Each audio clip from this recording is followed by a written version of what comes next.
Bismillahirrahmanirrahim. Assalamualaikum warahmatullahi wabarakatuh.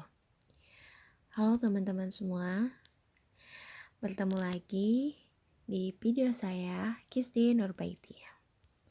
Nah, pada video kali ini saya akan sedikit memaparkan materi tentang ijaz, iqnab, dan musawah dalam bahasa Arab. Nah, yang pertama, kita akan membahas terkait ijaz. Nah, apa sih ijaz itu? Al-ijazu huwa jam'ul ma'ani al-mutakatsirati tahtal lafdi al-qalilil wafi bil ghardi ma'al ibanati wal ifsahi. Yang artinya, ijaz itu mengumpulkan makna yang banyak dengan menggunakan lafaz yang sedikit, akan tetapi tetap jelas dan sesuai dengan maksud pengungkapannya. Nah, setelah tadi kita membahas terkait pengertian dari ijaz, kita berlanjut untuk membahas terkait bentuk-bentuk ijaz. Nah, ijaz itu sendiri terbagi kepada dua bentuk. Yang pertama ada ijaz qasar atau ringkasan. Kemudian ada yang kedua yaitu ijaz al-hazbu. Nah, yang pertama ijaz al-qasar yaitu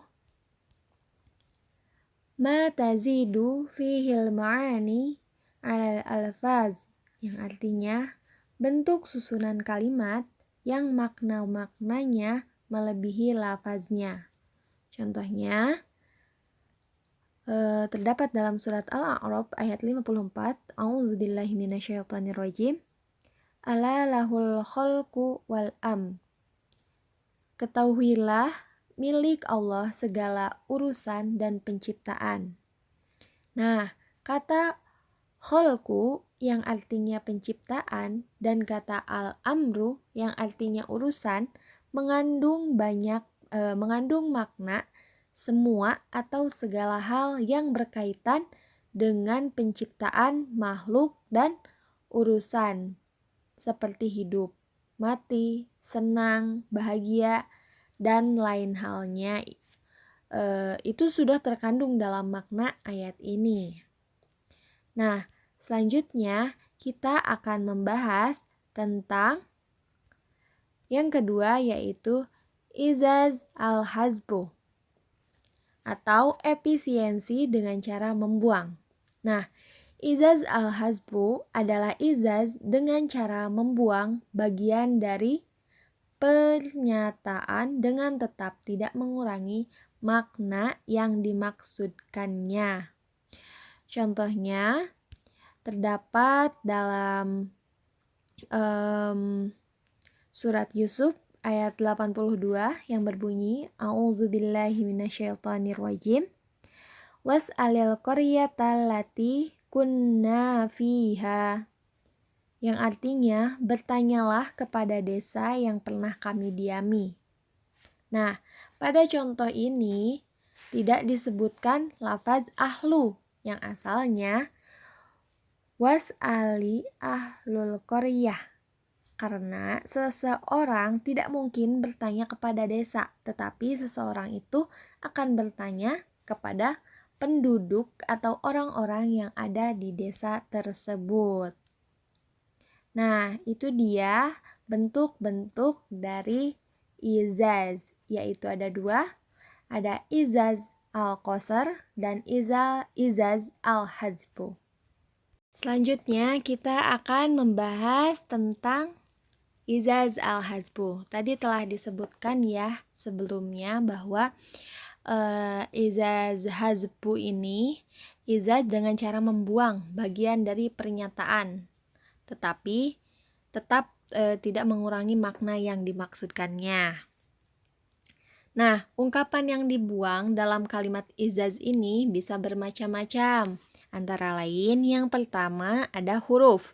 Contohnya, walam akun baghiyan, dan aku bukan pula seorang pezina. Nah, di sini pada ungkapan ayat tadi, tepatnya pada kata akun, ada huruf yang dibuang, yaitu huruf nun. Asalnya adalah walam akun baghiyan. Kemudian yang kedua yaitu kata isim yang berfungsi sebagai mudhof.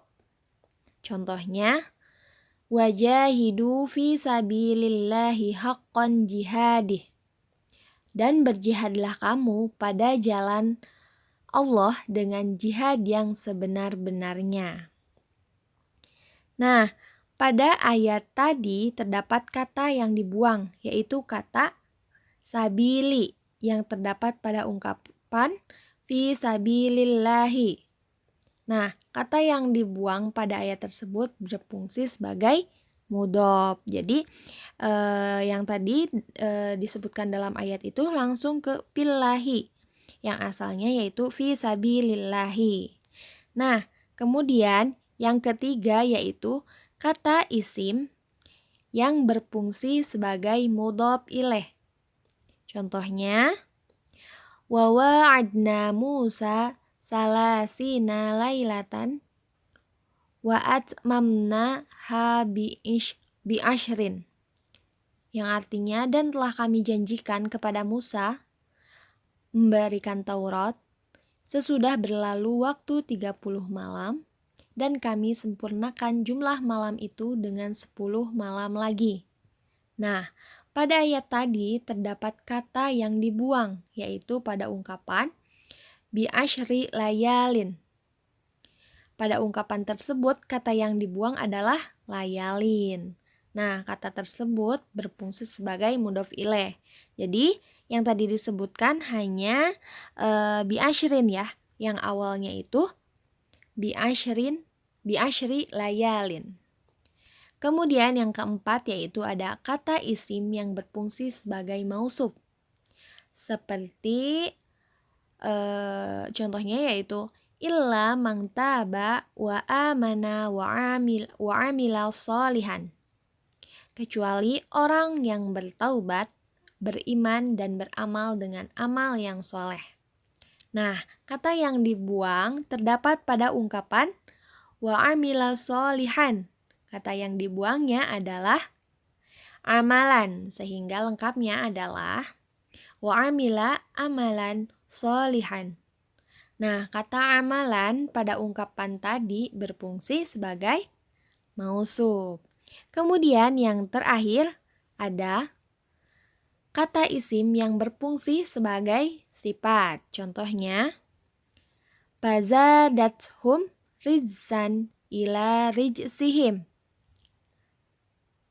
Nah, maka dengan surah itu bertambah kekafiran mereka di samping kekafirannya yang telah ada. Nah, kata yang dibuang pada ayat tadi adalah kata mudhofan, sehingga lengkapnya adalah atau asalnya adalah mudhofan ila rijsihim. Nah, itu dia ungkapan yang dibuang dalam kalimat izaz. Nah, setelah tadi kita membahas terkait izaz dan macam-macam bentuknya, sekarang kita akan membahas tentang itnab. Al-itnabu ziyadatul lafzi 'alal ma'na li fa'idatin. Yang artinya, itnab adalah menambah lafaz atas maknanya. Nah, penambahan tersebut mempunyai fungsi dan makna. Selanjutnya, kita akan membahas bentuk-bentuk dari itnab. Nah, itnab sendiri mempunyai beberapa bentuk, yaitu yang pertama ada dzikrul khos ba'dal am, atau menyebutkan yang khusus setelah yang umum. Contohnya, terdapat dalam surat Al-Qadar ayat 4 yang berbunyi A'udzubillahi minasyaitonirrajim. Tanazzalul malaikatu warruh. Nah, pada ayat tadi Allah menyebutkan kata ar-ruh setelah al-malaikah. Padahal kata ar-ruh merupakan bagian dari al-malaikah. Nah, penyebutan Ruhul Kudus atau Jibril setelah malaikat merupakan penghormatan Allah kepadanya. Hal ini seakan-akan Jibril berasal dari jenis lain.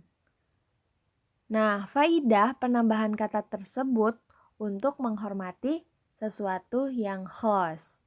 Kemudian yang kedua yaitu zikrul am ba'dal khas, menyebutkan yang umum setelah yang khusus.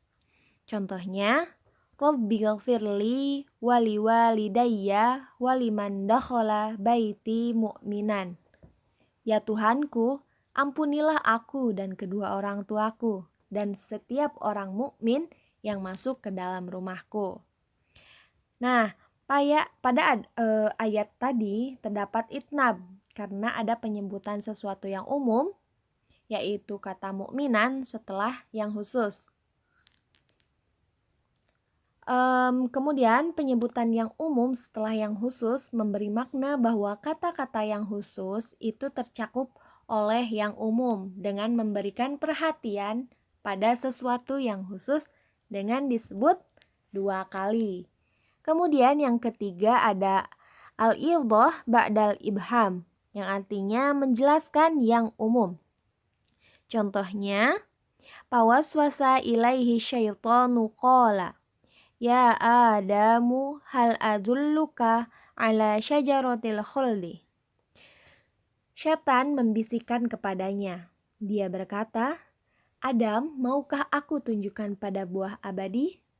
Nah, pada ayat tadi Allah menjelaskan bahwa syaitan membisikkan kepada Adam. Setelah itu dijelaskan isi dari bisikan tersebut. Kemudian yang keempat ada at-tikror yang artinya pengulangan. Contohnya, kalla saufa ta'lamun, tsumma kalla saufa ta'lamun. Nah, pada ayat tadi terdapat uslub itnab, yaitu pada pengulangan ungkapan tsumma kalla saufa ta'lamun. Yang terakhir ada i'tirad atau memasukkan sisipan. Contohnya, wa yaj'alunallahal banati subhanah walahum ma yashtahun. Nah, sisipannya itu yaitu ada pada kalimat atau kata subhanah. Nah, itu dia bentuk-bentuk dari itnab. Nah, dalam itnab tadi ada bentuk igrod. Nah, igrod sendiri memiliki beberapa tujuan, di antaranya yaitu sebagai ad-du'a, kemudian tanbih, tanjih, kemudian jadatut takkid. Kemudian ada juga tujuannya yaitu tadyil, kemudian ighal, takmil, dan tatmim. Nah, selanjutnya kita akan membahas materi yang terakhir yaitu terkait al-musawwah. Apa sih musawwah itu? Al-musawwah adalah ta'diyatul makna al-muradi bi'ibarati musawiyatin lahu. Musawwah ialah pengungkapan suatu makna melalui ungkapan kata-kata yang sepadan, yaitu tidak menambahkannya atau menguranginya. Contohnya terdapat dalam surat Al-Quran, yaitu yang berbunyi wa ma tuqaddimu li anfusikum min khairin tajiduhu indallah, yang artinya dan kebaikan apa saja yang kamu perbuat untuk dirimu, niscaya kamu memperoleh balasannya di sisi Allah sebagai balasan yang paling baik. Nah, lafaz-lafaz pada ayat tersebut sebanding dengan makna yang dikandungnya, tidak kurang dan tidak lebih. Nah, itu dia materi yang bisa saya sampaikan pada video kali ini. Semoga bermanfaat. Kurang lebihnya saya mohon maaf. Alhamdulillah, akhirul kalam. Wassalamualaikum warahmatullahi wabarakatuh.